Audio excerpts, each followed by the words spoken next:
Hey there everyone, ODMWA here coming at you with Green Rafflesimon deck profile.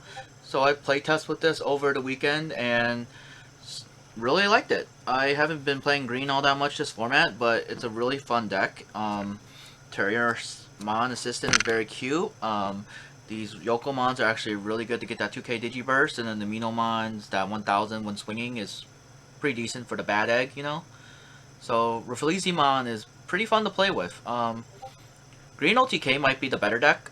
I might actually revert back to that, but we'll see how it goes. So let's just go through the deck profile. So I run 4 Yokomon and 1 Minomon. Because Yokomon's, when it's Digiburst, you can give one of your Digimon 2000 power. It's really strong. So, and then the Minomon is just because when you swing in a Digimon, getting that buff might actually help to get over things. Then I run 4 Terriermon Assistant. Digiburst 1, you can look at the top card of your deck, grab green Digimon, and add to your hand. It's pretty good. I was running 2 at first, but then my rival convinced me that 4 is the best call because you want to see it every game. It's pretty good. Then I run 2 of the Palemons. I run 2 of the promo and 2 of the new one. The promo one gives you jamming if it's Digiburst, like one of your Digimon. And then Palemon is on deletion. You can place a Palemon from your trash underneath one of your Digimon. So it's pretty good because you can pick itself because it affects activating the trash. So you can, even if this is the only Palemon, after you kill it, you can put it back. My Geobud played against this deck and he misplayed really bad when he swung at this and got deleted. And so I put it underneath one of my hard dropped rookies and then built that up to Nidhogg and Nidhogged him the following turn. I was like, oh, that was a mistake, man. But yeah, this card's really useful. Then 4 Argomon just because 2 drop, 1 Goblinmon. Just get that 2 drop in there.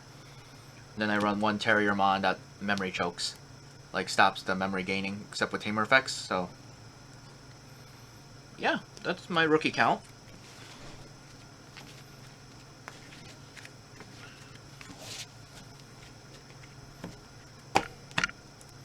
I run 4 Weedmon. Weedmon's pretty good. It's inheritable is when it's Digiburst, you can gain a memory. So it's actually really strong gaining memory if you do Nidhogg or Rafflesimon. So being able to gain memory is really good. 4 Kabuterimon blocker, just because blocker. And 2 Vegemon, then I run 2 Woodmon.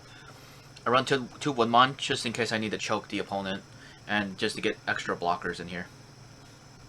Like being able to Digivolve for 2 or play for 5 in case they don't have a memory tamer and giving you the number you need, the magic number you need to choke them. Because sometimes going 1 from 1 to 0 is like really annoying when you could just go like 1 to 1, you know, with the Woodmon instead. And it's a bigger blocker, so having 6k blocker is kind of important in this format in case you run to a Shoutmon deck or something that kills 5ks. These are my ultimate count. I run 4 Blossomon right now. 3 of the Lilamon that inheritable. You can suspend the tamer, then it's Digiburst. You can also, I mean not suspend the tamer. If you have a tamer in play, you can suspend the Digimon. But then it's actual Digibursts. You can Digiburst 2 to suspend.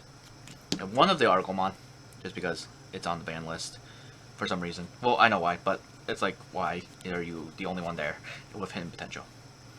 But yeah, Blossomon's good just because Digisorption's just strong. Lilamon's there to suspend Digimon to get over stuff, and the Argomon's just good to spam out rookies. The one of. Then 3 of the Rafflesimon. So this card's interesting because it can Digivolve on top of a level 6 as well. And then it's Digiburst, it's main Digiburst 2, all your Digimon gain 2000 power. And then when one of your Digimon activates Digiburst, when your opponent's Digimon can't attack or block until next turn. So this is really strong because you can also stop them from doing anything, like from blocking you or from doing anything to kill you next turn. So it's really nice. It just slows the opponent down, so that way you can gain an extra turn in case you need to like get some stuff set up. 3 Nidhogg. That Digiburst 4 when Digivolving is really good to board wipe. So Digiburst 4, suspend all Digimon 5000 or less, and then L, just suspend the Digimon on the opponent's side, go bounce to the bottom. So that's why it's there. Then 1 Batcho Sting. Batcho Sting is just really strong in this format right now because of all the Omnimons running around, Boulder Arms, and yeah, basically that's it. So you can like pierce through and security check really hard them.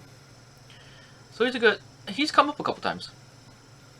And then level 7s, I swapped out the Volder's Arm for the base rare Chaosmon because being able to pierce and swing like the way you do is it's really good.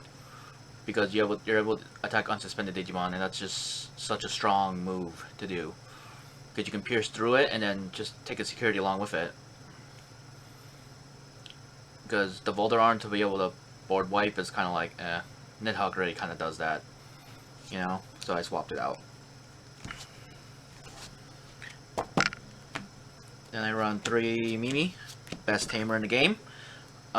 Memory setter, and then if you have a level 5 or higher green Digimon out, you can tap her to either hatch another egg or move the new Digimon out to the battle area.